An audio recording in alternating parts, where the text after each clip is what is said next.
Yo, everybody, welcome back to the Science of Flipping podcast. I'm your host, Justin Colby, and if you are watching this on YouTube, and I encourage you to watch this on YouTube, you will see I am with Mr. Jack Bosch. How are you, pal? I'm doing great. How are you, Justin? I'm Doing excited. good. So I have you on because over the last, year to 2 years, we've been a part of each other's circle here, and you do something totally different than I do in the real estate space. That's right. And you really heavily focus on land, multi-units, etc., where I tend to focus much more heavily on single family homes. I just did buy a storage unit, but as a whole, I'd stick to single family homes. But I wanted to have you on, excited to have you on, because I want to talk about land. I know it to be true. It is a great asset class for wholesaling and flipping, and it can lead to a lot of money to go build wealth through real estate, which I know you and I heavily agree. That's why everyone should be in real estate. And so, dude, let's jump into this. How did you just take what I think would be the popular avenue, which would be single family homes? Why did you get into land? What drew you that direction?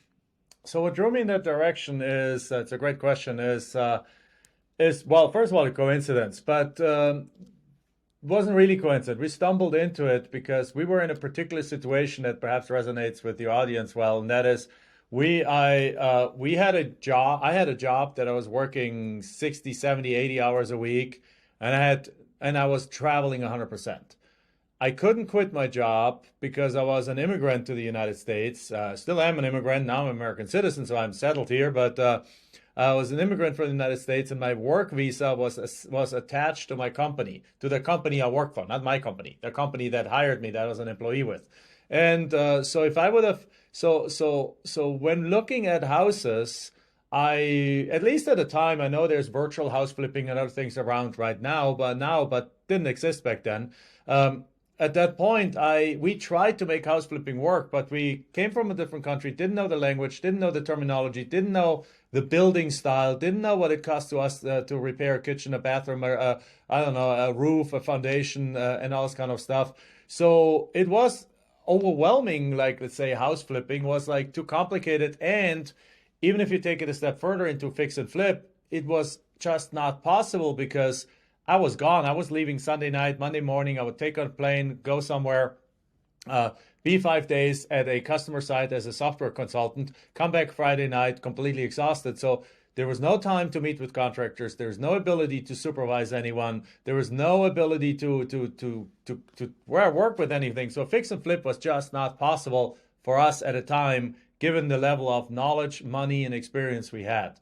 So we basically tried to make a house wholesale work early on, but we just also freaked out because we got it all wrong. We estimated everything wrong. So we moved to the next thing, to the next thing, to the next thing until through the concept of tax delinquent real estate to people that don't pay their property taxes, we basically attended some tax auctions, and we were outbid again. We failed again. So we failed and failed and failed and failed in real estate. We were outbid by everyone, and then we thought we had a thought, and that was like, well, if people don't pay their property taxes on all these properties, on all these houses, on this land, why don't we just contact them directly? So we started direct mailing, sending direct mail out to owners of properties that were coming up at tax deed auction and tax lien auctions, and to our surprise, people responded. Quite a few people responded, but only the people owning land responded. Hmm. Almost no house flipper responded.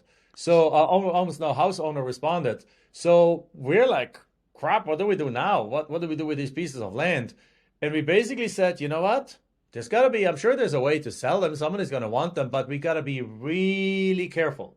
So instead of offering like 70, 80% of market value or 60 or so, we offer like 10 cents on a dollar. We're like, Hmm. this thing is worth, or 5 cents on it. This thing is worth $8,000. It's all for 400 bucks. And to our surprise, people were accepting it. So our first two deals was an $8,000 property we bought for 400 bucks, and we sold to $4,000 to the neighbor. And the second deal was a 40-acre parcel which we bought for 500 bucks, and we sold 10,000 for $10,000 on freaking eBay. So And, I have and so many questions out of the gate, and I know this is partly for me because in my own marketing, I get land and I just go, Yeah, I don't know, next. Like literally, I just tell my team, I'm like, guys, we focus on single family, like yeah, next, right? So that's I what should people call do. you. But the But nice part was that by doing those deals, we realized we don't have to be at the property because it's land. We don't right. have to estimate repairs because it's land. We don't. So how do you estimate value on land? That would be one question I think a lot of people are gonna have. Exactly right. So we figured out fairly early, but then and the easiest way to estimate, there's 5 ways to estimate value, and none of them requires you to be on the property. Well, that's a little bit different than on the house side because even if you in the houses you do comps and you compare like, well, there's a house three doors down that's sold that has 3 bedrooms, 2 bath that's sold for $350,000, and there's another one the other direction, 5 houses down that's sold for 370. Well, mine is going to be worth that, but you have to take the condition of the house into consideration. Right? If these are nicely remodeled and yours is a 1950s house that hasn't been updated since it was created, since it was built, you got a different situation. Well, that falls away in the land side. But with that said, we're still using the simplest way to estimate the value of a piece of land is, well, what have other similar pieces of land in the vicinity sold for? So sold comps, it's exactly the same thing. Zillow offers that. You go on Zillow, instead of selecting houses, you select land. Instead of you select sold, you select in the last, let's say 180 days or up to 1 year. The beautiful thing about land is that overall prices don't move as fast as they move in the house world. So you can go back all the way 1 year and you still can see, you can still use those as a comparable. So you look at in the last year, which piece of land in the vicinity is similar that sold for what did they sell for? And you got your sold comparables. If that And doesn't work, you can also use what's called listed comparables. Like there's some states like Texas that are so-called non-disclosure states. In those states, you actually don't have, as a seller, you don't have to disclose what the property sold for. So therefore, Zillow, which pulls from the public records, information doesn't have that information. So if you go on Zillow and you look for sold properties in Texas, you're not going to find a whole lot. Well, you find which sold, but you don't know, you don't find how much they sold. value. So then you go simply on Zillow, you switch the drop-down box to listed. Because here's the thing, do the brokerages know what these properties sold for? Mm-hmm. Yes, they do because they listed them and they sold them. They just didn't announce it to the city. They didn't submit that number to the county when it was recorded. So as a result, the brokers know, and they're not just going to go, "Oh yeah, let me see this property. Let me list it for $1 million when it's really only worth 20K." Right? They're not doing that. Right. They know that properties are worth 20K in that area. So what they're doing is they're going on that market and they're pushing the envelope a little bit and they're listing that for 25K. Or if it's worth 100, they're listing it for 110, 120K. So what you do when you switch to listed comps, you simply go take what, again, you have a 5 acre parcel outside of town. There's 7 other 5 acre parcels in that same area listed for an average of $110,000. You just take that, you drop it down by like 10, 15% to like 95, 100K, got your value. It's as simple as that. It's not hard. Depending on what infill lots, you value those a little bit different because an infill lot, the situation that you have is that you have a street, 35 houses, one empty lot. There are no comps. So what you got to do in that case, you got to do what appraisers do. And appraisers, when they appraise a house, they allocate about usually in a normal price range. Let's say today about $400,000 or $500,000 houses around nationwide in the bigger cities. That's a good average of what a house is worth. It's actually not the house that it's worth $400,000. The land is worth about 20 to 25% of that total package, and the house is worth the difference. Do So you in do other you words, find that to be true? Because you're the expert. So I know Phoenix very well for this one model. I've yeah, done a lot of infill land deals in Phoenix, and I've always contracted them about 25 cents on the ARV. So if 100%. the after the home is built and they want to sell the home for 500 grand, I would go in and pay about a buck 50 for that land because the Yeah, builder would do the rest, right? So I would exactly. buy it at 25% of the ARV, if you will. Do Yeah. you find that to be true basically across the country? Yes, but it depends on what the actual value of the houses in the area is, what the resale value is. And that number of 20 to 25% can go up once you go into the luxury segment. Like for example, there's former baseball pitcher Randy Johnson. When he pitched in Arizona where I live too. And you're in Florida now, but you used to be in Arizona. And in Paradise Valley, which is like the Beverly Hills of Phoenix, he had a 10-acre parcel with a 15,000 square foot house, and he sold that thing for $10 million. Well, if you sell that for $10 million, it doesn't cost, or actually you wanted $15 million for it, if I'm not mistaken. You wanted $15 million. I don't know what he ultimately got for it, but that was the asking price. If you sell something for $15 million, it doesn't cost $13 million to build that house. Right. Right. It costs, if it's a true luxury property, it might cost $7 million to build that thing. Right. Right? If it's like all kinds of construction thing and basketball courts and gold statues and rivers and flow and you name it, all this kind of crazy stuff.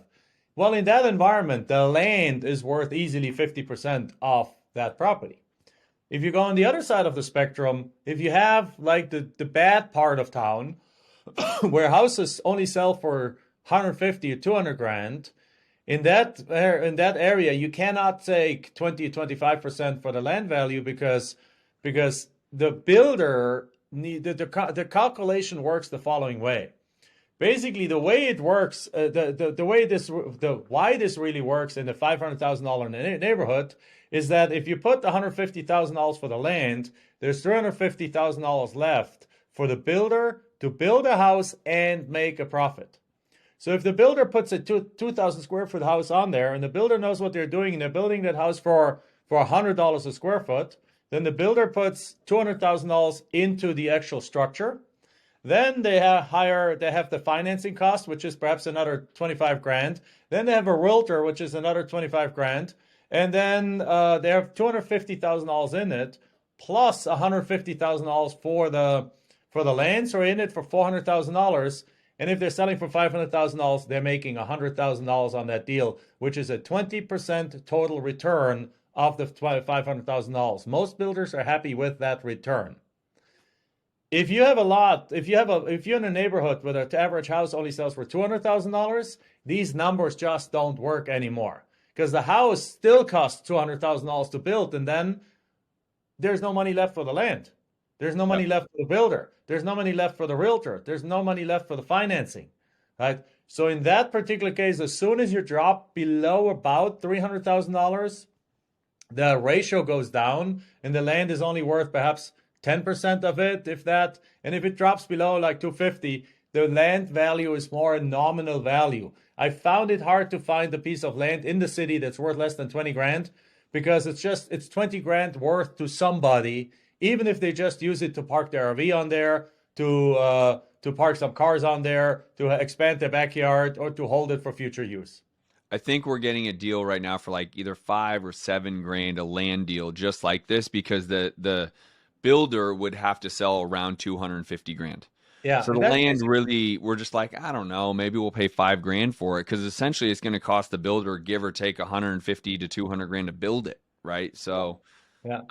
we're Those doing a are deal just good like that. lots to. For either way, there's something you can go contact something like Habitat for Humanity, and you can donate that lot to them, or you can Mm, sell it to them because they have funding, and then they'll go and get a community project together and build a house for a low income person. Or even if you donate it, there's some tax loophole that, to my knowledge, says that if you donate a piece of land, or in this case, a piece of land, to a charity that is in the same business of the product that you actually give them, so in the land business, and Habitat for Humanity is, you can not only write off what you paid for the lot, you can actually write off what the land is worth. mm. So if they give you a valuation and say that land is worth $50,000 and you paid five for it, you get a donation receipt for $50,000, and that might save you $15,000 or $20,000 in taxes. So you paid 5 grand for it, but you get $20,000 in taxes back at the end of the year. It's kind of a cool little thing. Absolutely. So the other question I would have, now that we talked about the infill lots, I have a buddy who's looking at like 40 acres, right? So it's obviously there's a lot of land around. How do you work with something like that, right? Because to me, that is a, subdivision play. Then you'd probably want to have the buyer first to figure out where they would want to buy it. How do you look at like larger land pieces than just like, let's say, a quarter acre infill? I love larger land. I'm glad you asked that. I love larger pieces. But there's two kinds of larger pieces. There's one is like right on the fringe of town, right at the edge of town. If you look at where's the last development end, and it's right there, that is obviously prime development land. So in that case, yes, it's worth to potentially go through the entitlement process if you can afford to buy it. But in that case, you would actually have to buy it, or you have to at least tie it up long term with a seller for like a year or 2 years. Because most developers don't buy the piece of land unless they know that they can do with it what they want to do with it. That's right. That's an important kind of statement. Like you don't just go and put $1 million in a piece of land and then hope you can develop it. That's the fastest way to lose money. You go lock it up for as long as it takes in order to get the proper city permits to do what you want to do with it, and then you go buy it. Or in that case, once you have that in writing, you go sell it to a developer who actually does it, because now you have de-risked the deal. You have taken all the risk out of it because the city already told you that you can do what you want to do with the land. That's a game that's typically a more advanced game. So guys like you, perfect.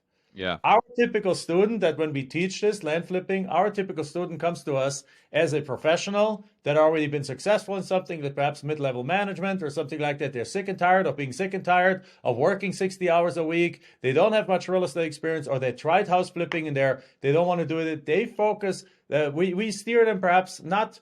We don't necessarily ask them to do a deal like that right at the beginning, because those can be very, very complicated. Instead, often those students focus on the second kind of 40-acre parcel.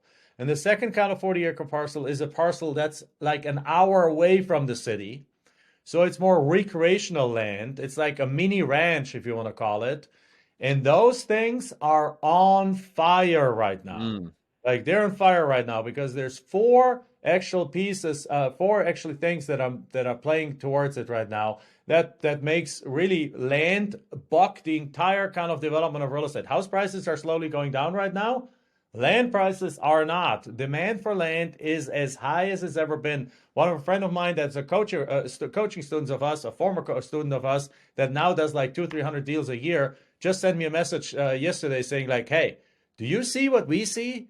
Like land is on freaking fire. 2023 is better than 2022, and 2022 was better than 2021 and 2020 and so on. We're in a constant upswing in land, because land right now, for the first time ever, is driven by 4 different market forces that are actually separated from everything else.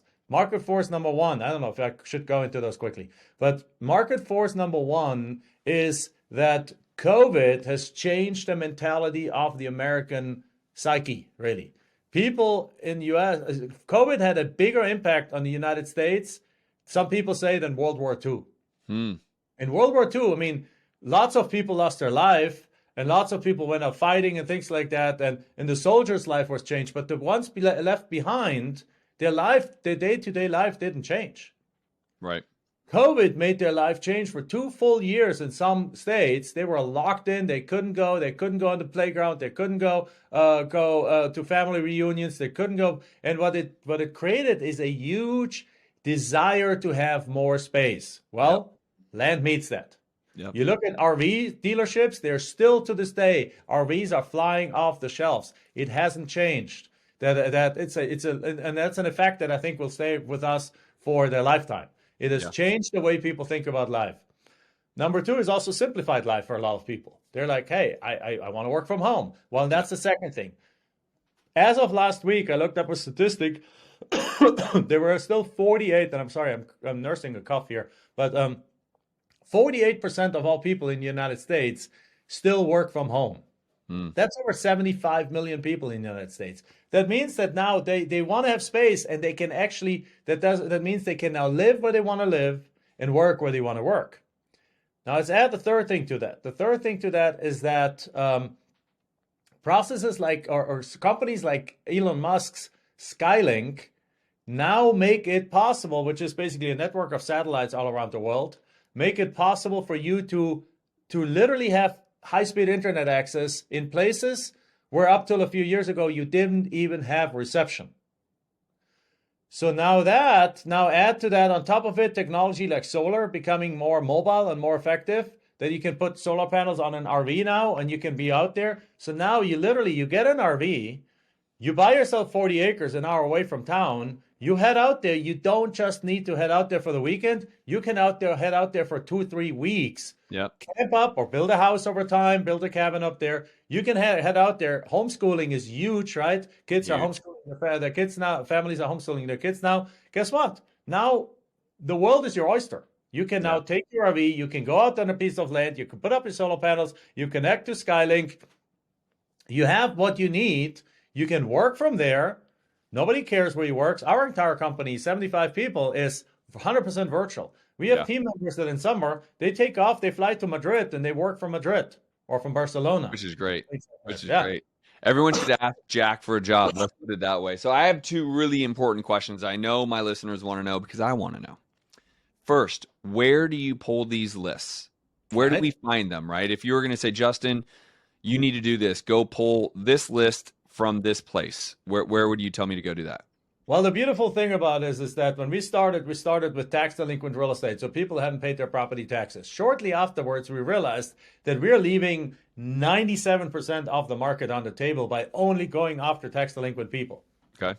Yes, tax delinquent people are a little bit more motivated than the non-tax delinquent people, but we realized that there is hundreds of thousands of people in the United States who have bought these properties 20, 30, 40 years ago, or they inherited them in the last few years, and they don't want to pay property taxes anymore. They don't care. These properties, by the way, they don't have mortgages on them. Almost all of them are free and clearly owned. They have been in the family for a long time. They have been passed through to the next generation. And for whatever reason, time and circumstances, the owners just don't want them anymore. So we got this humongous market of free and clear properties where the emotional attachment is zero and people just treat it like a garage sale item. And the garage sale item is like, hey, that treadmill that cost us $2,500, let's get it out of the house. Oh, you offering me $200 for it? Yes, take it, leave it. It just takes up space. Take it away. Yeah. And it's exactly the same thing. So we're not looking for the motivated sellers. We're actually looking for what we call the non-wanters. The motivated sellers give you a piece of land for 60, 70 cents on the dollar. The non-wanters give it to you for 10, 20, 30 cents on the dollar. And that's a completely different game because it allows you to turn around and sell those things that have market value with a tremendous profit. Now, where do we get those? We go to the county or we go to data services. Right? We have a CRM that we use that our students can use that actually has a built-in data service. And we have identified, we like people that live out of state. We like people that own their land for a long time. But also we like people that just bought them because often they didn't buy them. They got them inherited. Yeah. Right? And then we like them in a certain price range, right? We like certain three kinds of land. We like infill lots. We like 1 to 10 acre lots right in the outskirts of town, and we like 10 plus acres, more like an hour or two away from the city. Those recreational lots. They have built-in huge amounts of buyers, so it's very specific kind of land that we go after. But there's hundreds of thousands of them out there, and then we use a direct mail strategy, which has a benefit of being pre-scheduled. And the best part about this is that because nobody else does that, there's very little competition. So even though we only send out one letter, and we in some cases get up to a 5% response rate. So the last two questions were exactly that. How do you market to these owners of the land? And it is direct mail, correct? Direct mail. Now you could use texting and things like that, but most people that actually do that, they ultimately come back to direct mail because it just gets you the biggest bang for the buck. Do you know, in the residential space, when talking about single family homes, we're used to getting a pretty awful callback rate, right? I mean, we've gotten down to like the 30% of 1% callback rate. That's where the single family, what does it look like in the land space? So there's typically three kinds of counties. There's some counties that experience like hyper growth and so on. In those, you get usually a lower response rate, and that might be around 1%. Okay. If you in a good county, you should experience about a 3 to 4% response rate. Wow. No repeat mailings, one letter. That's and incredible. Sometimes you get some crazy counties where you get 10% plus. So But where that's would you target when you are talking about these areas of the nation? Where would you advise Justin to go or anyone, obviously, but I'm curious, like, where do I go do this? Middle America, is that a better place for farmland, or is it the outskirts of a city like Phoenix that you and I have lived so long in because the developers there? Is it a combination of both? Do you maybe, when I coach my single family students, right, to wholesale and to flip, I would usually advise them to stay away from the bigger cities like Miami, New York, Phoenix, because of the competitive nature, because of the high cost, because of those things. I'm like, there's better markets, not easier, just better. What would you say in terms of land? So interesting that you mentioned farmland. Farmland is actually counterintuitive. People think like, oh, farmland would be great. But at the same time, farmland is the income producing asset for somebody, and they're not going to give that to you at 10 cents on a dollar. That's right. So we have actually very low success rate with farmland. There's a couple of people focusing on it, and you can find like somebody who's just willing to give up, and then you get that. But usually also farmland is highly leveraged because those farmers are usually they're not raking it in. That's Like right. unless you're a mega farm, you're living from the hand to the mouth, and it's one of the hardest businesses to survive in. So you constantly take bank loans, so there's not much equity in those. So we're not focusing on farmland. We are focusing again on three kinds of land. First, the infill lots. So you can go into areas that are cities that are growing, but we don't like hypergrowth. Because in hypergrowth, like for in a hypergrowth city, even the house flippers are buying land and actually building houses Building. on it because they Yeah. can't get enough deals. So they reverted back to just buying land and building houses up from. They have crews, Like they have Phoenix. the knowledge, right? Phoenix would be hyper growth, right? Wouldn't you say that that's more of a hyper growth market? Phoenix itself. But then as you go outside of these bigger markets, so if you go outside of Phoenix, there's lots of land Avondale and that you can pick. Surprise And and even all that. beyond that, like out in the desert a little bit, Okay. outside of Denver, Colorado, outside of Atlanta, Georgia, outside of Chicago, Illinois, outside of you name it. Go a mi go what, an hour out, so whatever, 50, 30 About to 30, 50 miles because who buys those lots? It's actually two kinds of people. Number one, it's the future retiree. hmm And unfortunately, we have the people in their 50s, and unfortunately, statistics show that over 70% of the people in the mid 50s are one broken car, one medical bill, or one emergency away from being bankrupt. Yep. That's right. They have no savings. Well, look at that. In 10 years from now, these guys are going to retire and have nothing to fall back on. Mm. So what happens is when you then get $1,500 in Social Security, you can't afford to live in the city anymore because rent is going to be $1,500. Yep. So they can't do it anymore. So what they're doing is the smart ones are becoming students of us and learning how to build a multi-$100,000 business. But the second smart ones are what they're doing is they're actually going to see, okay, if I can't afford to live in the city anymore, let me see if I can buy something outside of the city. Ideally, that I can pay in monthly payments because we love selling our land with seller financing. When you get a piece of land, a $50,000 piece of land for 10 grand, and you can sell it for 50 grand with a $12,000 down payment, it's a pretty no-brainer deal because you're Uh-huh. getting more as a down payment than you actually paid for the property. I So would you so the can do it as a double closing that you use the buyer's money to pay the seller and with no money out of our pocket. But those kind of things, then you offer seller financing. Then you allow them to pay you $400 a month for the next 15 years, and then Yep. paid you and then they once they enter retirement, they have a free and clear lot with utilities, and they put a mobile home on there, and now they have a dignified retirement. So those are the first ones that buy this, and the second one that buy it is actually those same what we call them COVID buyers. A lot of the people that say like, you know what?